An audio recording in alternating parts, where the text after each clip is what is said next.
सहनावतु सहनो भुनक्तु सह वीर्यं करवावहै तेजस्विनावधीतमस्तु मा विद्विषावहै। अनंत कोटि दंडवत सतगुरुदेव को। कल ब्रह्म प्रकाश का अपना विषय था कि निराकार ही सहस्त्र शीर्षा पुरुषा के रूप में है। जो निराकार है, शुद्ध ब्रह्म, अनादि शुद्ध ब्रह्म, वो केवल प्रकाश है। आपका स्वरूप भी केवल प्रकाश है। अब शुद्ध ब्रह्म, सहस्त्र शीर्षा पुरुषा, ये माया के कारण अनेक सिर, अनेक हाथ, अनेक मुख, अनेक आंखें, पैर, ये ब्रह्मांड के जितने जीव हैं सारे ईश्वर का स्वरूप है। ये ईश्वर के स्वरूप का वर्णन है। और आपको मंत्र भी बताए थे। पूछा था कि भाई कहाँ है, कहते सामने है। यही सर्वम है, दिखता क्यों नहीं, कहते माया के कारण, माया ने ढका हुआ है। अज्ञान ने ज्ञान को ढका हुआ है। ज्ञान स्वरूप, आपका स्वरूप ज्ञान है, उसको अज्ञान ने ढका है। तो ज्ञान और अज्ञान में ये मुख्य भेद है कि ज्ञान की विशेषता है अज्ञान को मिटाकर स्थित होना। ज्ञान की विशेषता है अज्ञान को मिटा करके और खुद स्थित होना। अज्ञान को मिटा करके, अज्ञान को ज्ञान मिटा देता है, पर एक बार ज्ञान हो जाए, दम लगा लो, एक बार ज्ञान हो जाए, फिर अज्ञान इसको नहीं मिटा सकता। ये ज्ञान की विशेषता। फिर ज्ञान जितना भी आपने सफ़र तय कर लिया, एक जन्म के अंदर जितनी स्थिति प्राप्त कर ली, अगले जन्म तक जाए, ये फर्क है। अज्ञान को ज्ञान मिटा देता है, पर ज्ञान को कभी भी जन्मों में अज्ञान नहीं मिटा सकता। फिर अज्ञानी आप नहीं हो सकते। तो इसलिए कहा कि अज्ञान से सारा ज्ञान ढका है। अज्ञान क्या है? रूप और नाम सत्य है, और इसमें जो बैठा पुरुष है, सत्यम ज्ञानम अनंतम है। बैठा क्यों कहा गया इसको? बैठा पुरुष है।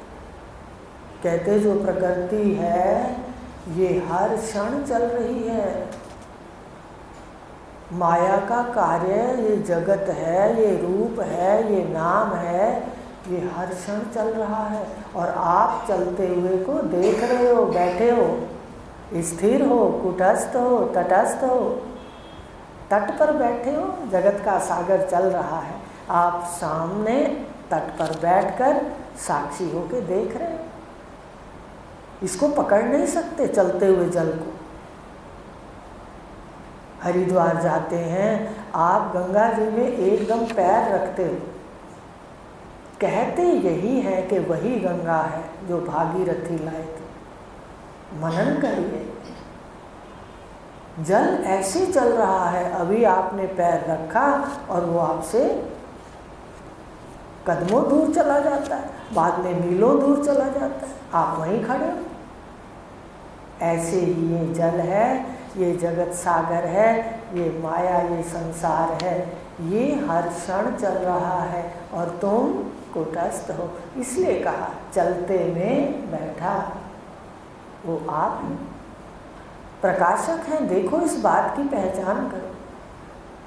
तो कहा यही परमात्मा सहस्त्र शीर्षा पुरुषा, दिशा काल भरपूर समाया, ब्रह्म प्रकाश निरंतर। निरंतर तो आपको बता ही दिया कि ये तो चल रहा है और आप निरंतर इसको देख रहे हो। कुटस्थ, ये चल रहा है और आप देख रहे हो, कर कुछ नहीं सकते। आपको जवानी पसंद आ जाए, आप उसको पकड़ नहीं सकते। आपको बुढ़ेपा अच्छा ना लगे पर रोक नहीं सकते। ऐसा ये चल रहा है, ये बिल्कुल इधर उधर देखे आराम से चल रहा है, काल आराम से चल रहा है। और इस काल में आप भरे हुए हो, हर काल को आप जानते हो, बचपन के काल को, जवानी के काल को, आगे आने वाले काल को भी जानते हो कि कैसा होगा बुढ़ेपा। तो इस प्रकार कहा, दिशा और कालों में भरपूर वही समाया है। इसलिए आपको कल बताया था, सबसे पहले ब्रह्म का जो चौथा पाद है, चतुष्कल पाद, 16 कला संपूर्ण वाले पुरुष की व्याख्या, कल एक पाद बताया था कि 4 दिशाओं वाला, 4 कलाओं वाला एक पाद है ब्रह्म का। सबसे पहले प्रकट हुई 4 दिशाएं, उसमें केवल प्रकाश, प्रकाश बस। घर में आप टीवी चलाते हो, आजकल तो पिक्चर घर में देखते हो या नहीं, पहले चलाते थे तो पहले प्रकाश ही प्रकाश आता है टीवी के ऊपर, एलईडी के ऊपर। बाद में वो कैसेट की पिक्चर आती, फोटो आते हैं, चित्र आते हैं। ऐसे ही पहले प्रकाश प्रगटा, सारे 4 दिशाओं में एक परिचिनता ब्रह्मांड की हो गई, प्रकाश ही प्रकाश, प्रकाश ही प्रकाश। उसके बाद प्रकाश से सारी मूर्तियां निकलने लग गई, आकाश से आई वायु, अग्नि, जल, पृथ्वी, सारे पृथ्वी की खानियां। तो इसलिए दिशा काल भरपूर समाया, ब्रह्म प्रकाश निरंतर, ऐसा प्रकाश स्वरूप परमात्मा है और निरंतर ये स्थित है और दिशा और काल में कूटस्थ है, भरपूर समाया। कैसे?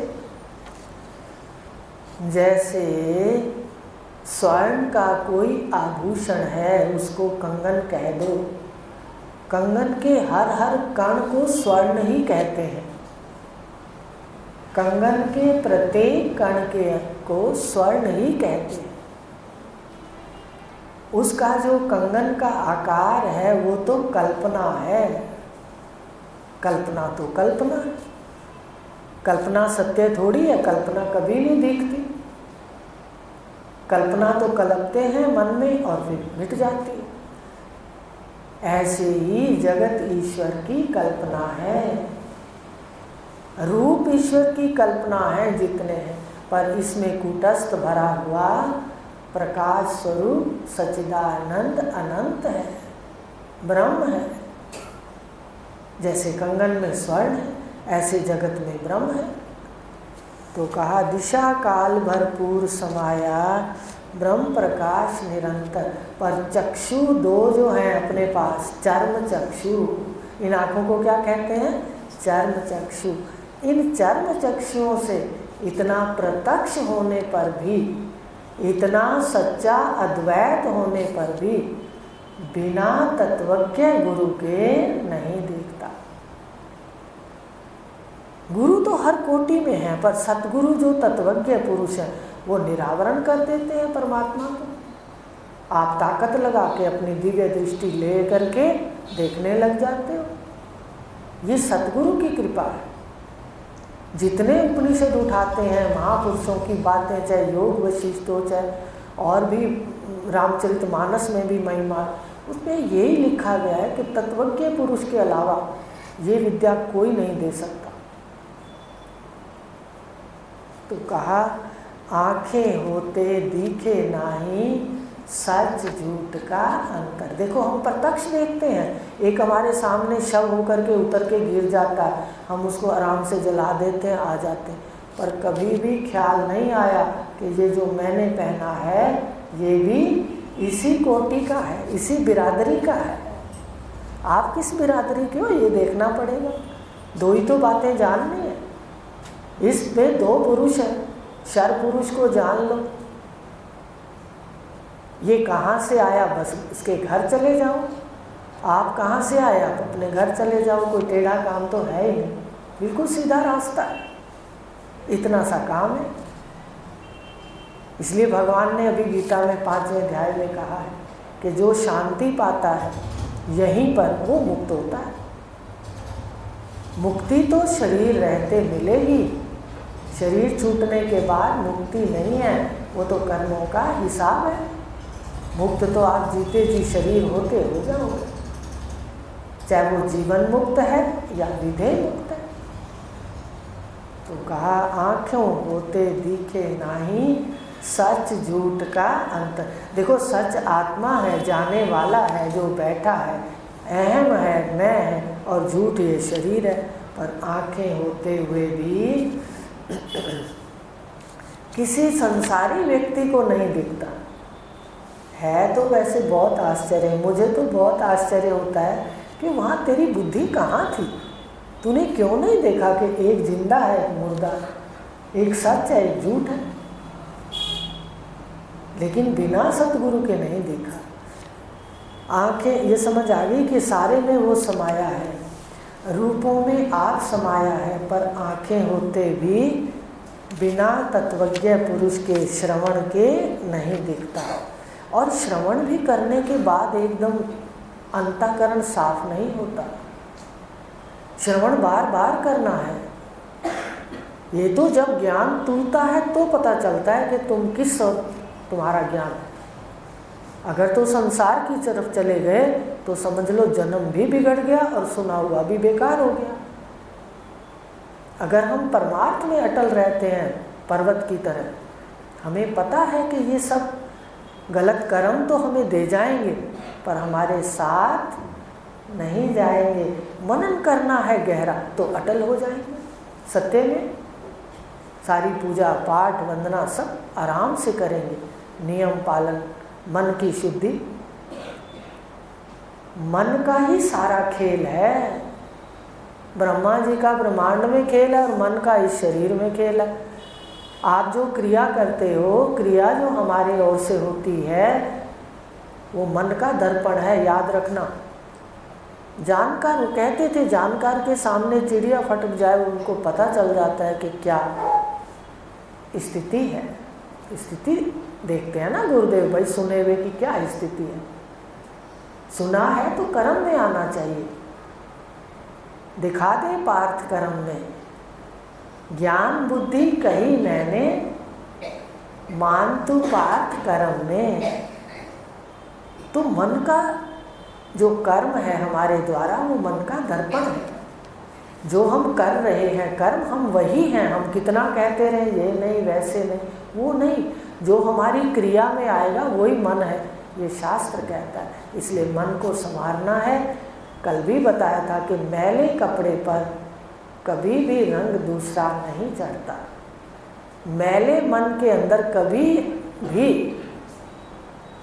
ज्ञान का और परमार्थ का सत्य का रंग नहीं चढ़ेगा। पहले मन को साफ करो, इसके गुणों को सम करो। शम दम जो कहा वो किताब की बात नहीं है। हम चार में रहेंगे, कोई बात हो हम वहाँ सम रहें। अंदर हमारे हिलोर भी आ जाए फिर भी हम सम रहें, ये मन साफ होगा। वो हर बात को आराम से देखने की आदत बना लेगा। जहाँ ज़रूरत होगी जवाब देगा, नहीं तो सम रहेगा। ये सुन सुन के होगा। जब मिथ्या जगत दिखाई देगा तो हम इसको महत्व नहीं देंगे। तो इसलिए मन का सारा दिन निरीक्षण करना है कि मन किस तरफ जा रहा है, हम सावधान हो जाएं। क्यों? क्योंकि एक एक पल हमारा बाहर बीतता है, तो उसमें हमने सावधान रहना है। साक्षी पल में कि मैं केवल साक्षी हूँ, ये मेरा केवल लेन देन का पार्ट है, मुझे अच्छा करना है बस। सामने क्या है, हम दूसरों की कैसे गारंटी लेंगे बताइए। हर जीवात्मा यहाँ अलग आई है, अकेली आई है और अकेली जाएगी, इसलिए अकेला ही समझते हैं सबको।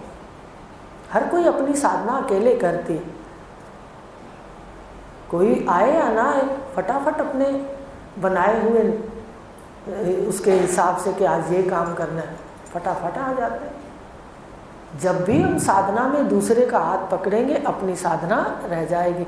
अकेले निकला करो सदा साधना पर, ठान के अकेले निकलो, 10 जने साथ आए ले जाओ। मेरी बात समझ रहे हो? हृदय को दृढ़ बनाने के लिए स्थिरता होगी, हृदय दृढ़ होगा तो संसार की हवाएं वापस लौटेंगी। इतने चट्टान बन जाओ कि हवाएं आए और वापस टकरा के लौट जाएं। तुम साक्षी हो, कौन प्रारब्ध छीन सकता है बताइए? ईश्वर ने खुद कह दिया मैं कर्म क्रियाएं नहीं सृजता। जो आपने कर दिया यहाँ आने पर उससे भी बढ़ के बिना प्रारब्ध में हुए क्रियमान में साधना का मिलता है। आने पर ऐश्वर्य पूंजी और सुनने पर वृत्ति दोनों सुधरेगी। तो कहा आंखें होते नहीं दिखता कि एक मरता है और एक जीता है, एक झूठ है एक सच है। ये सारा परिवार, ये सारा ब्रह्मांड कुछ समय का खेल है। ऐसे चमका कर्म बना के। ब्रह्मा जी बहुत तेज है, माया कर दी आगे और जीवों को भटका दिया। लेकिन ये सावधान होके देखता है तत्वज्ञ पुरुष वाला शिष्य। तो कहा कि ये सच झूठ का अंतर, तीसरा नेत्र जब तत्वज्ञ पुरुष खोलते हैं तो सृष्टि भस्म हो जाती है। तो ये सृष्टि वास्तव में होते हुए भी भस्म है। कहा भी जाता है ना जाना आपको। अगर मनुष्य शरीर लेके, इतनी सुंदर बुद्धि लेके अगर पुरुषार्थ करके खुद को ना जाना आपको, तो क्या जाना? कहते खाक को। ये शरीर क्या है? खाक ही तो है, बाद में खाक हो जाता है। हम इसी को ही जानते। किसी से पूछ लो ना कि कौन है तेरे पिता माता, बस इतना पूछने की देर है अज्ञानी व्यक्ति से, क्या करते हो, सारी कथा ला के सुना देगा। और अगर कोई परिवार बड़ा है तो अहंकार से युक्त है, उसकी इतनी गाथाएं गा देगा। एक बार हाथ लगा के तो देखो, सारी बता दे। इतनी प्रशंसाएं करेगा, भाई बेटा, अरे हैं तो फौरन में, तेरे को क्या आता है ये बता, पहले प्रशंसा रहने दे। है ये बात? इतना ये जीव ऐसा है, रंगा रहता है इधर। तो कहा ये जो सत झूठ का अंतर है, तीसरा नेत्र खुलता है तो ये सृष्टि भस्म ही है, परिणाम इसका शून्य है। ये दिखने लग जाता है उसको। ये चलते फिरते सत्य नहीं है। एक दृष्टि को सारा दिन रखो, अहम अस्मि, मैं सत्य हूँ, आत्मा हूँ। लेकिन अपने को जानने के लिए इसको कहना पड़ता है, भाई जान के जाएं, पहले नहीं छूटना चाहिए। अपने को जानो, निष्ठा करो, फिर जाओ।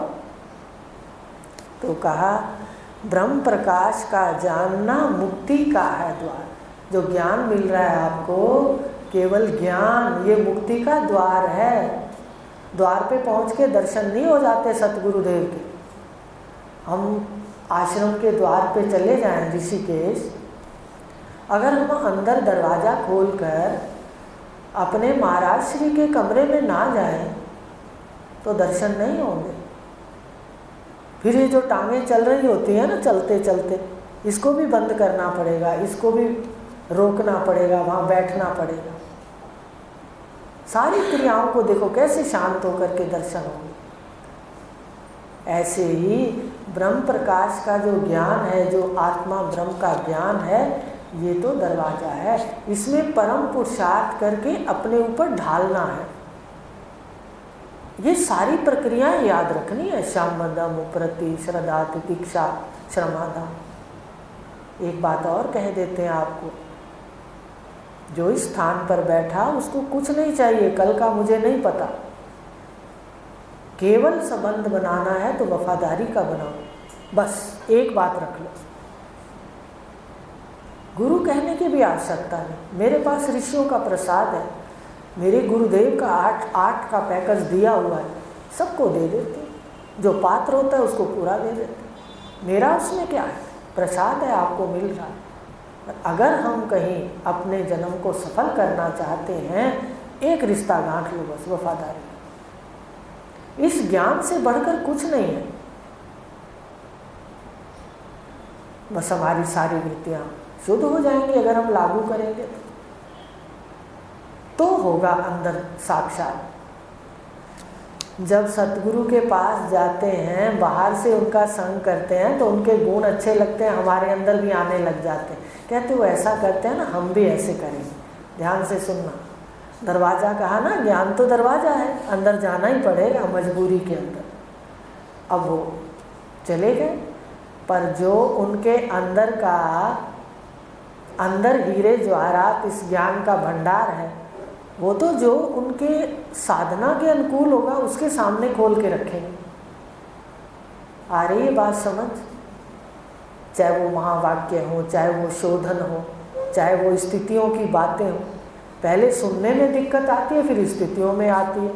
इसलिए सदा ही हमें श्रवण मनन कहा है, याज्ञवल्क्य जी ने भी कहा है, उपनिषदों में भी कहा है, जीवन पर्यंत श्रवण मनन निधिध्यासन होना चाहिए। सतगुरुदेव ने बताया। कभी भी संसारी बात हमारे अंदर आ सकती है, ये संसार बहुत प्रबल है। इंद्रियां बलवान पार्थ, खींचे मन निजात में।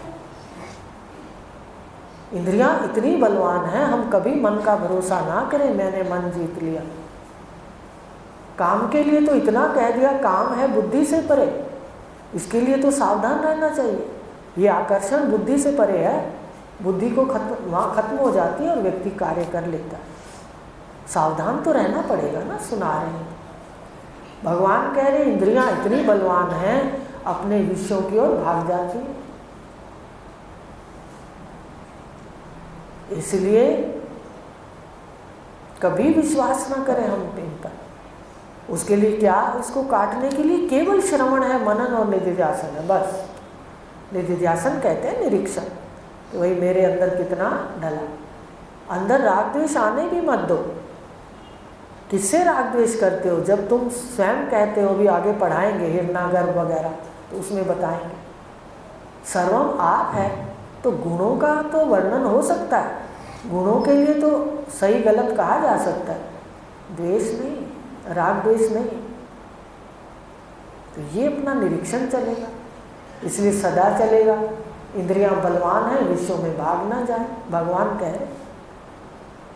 तो कहा ब्रह्म प्रकाश का जानना, जो ये ज्ञान ले रहे हो, आगे काम तो आगे आपको करना पड़ेगा, ढालना पड़ेगा जीवन में, मन को अपने स्वरूप में, प्रकाश में बैठना पड़ेगा, साक्षी स्वरूप में। ये मुक्ति का द्वार है केवल, पर उसके साथ अपने को पुरुषार्थ करना। अब देखो शास्त्रों में आया है कि अगर पता भी चल जाए कि हम जहाँ बैठे हैं यहाँ नीचे सोने का कोई मटका दबा हुआ है, कोई खजाना राजे महाराजाओं का या किसी ने दबा के रखा है, हम उस मकान बना के उसके ऊपर बैठे हैं, उस मटके पर, सोने के खजाने पर, अगर कोई बता देता है तो ये उसका ज्ञान है, पर उस खजाने को पाने के लिए हमें खुदाई करनी पड़ेगी, पुरुषार्थ करना पड़ेगा। ऐसे ही खजाना जो आपके अंदर है, आपकी बुद्धि में है, तत्वमसी का, इसको खोलना पड़ेगा, खोजना पड़ेगा। इसको पता चल गया कि मैं तत्वमसी में, वही बार बार इसको मनन चिंतन अभ्यास करना पड़ेगा। तो कहा ये मुक्ति का द्वार है ज्ञान, जो हम बैठे हैं। तीन ताप संताप मिटाए, आनंद मिले अपार। यहाँ आने से भी हमारे ताप धीरे धीरे शांत होने लगते हैं, हमें थोड़ी थोड़ी शांति आने लग जाती है। कोई चार बातें कहता, हम कहते चल छोड़, उसका तो गुण है, क्यों बराबरी करके अशांति की जाए। तो धीरे धीरे यहाँ तीन ताप शांत होने लगते हैं, और पूर्ण ज्ञान होने पर तो गुणों का व्यवहार रहता है, और तत्व ज्ञानी का सत्व प्रधान हो जाता है। व्यवहार गुणों में रहता है, पर तपन मिट जाती है। तीन ताप कौन से हैं? आध्यात्मिक,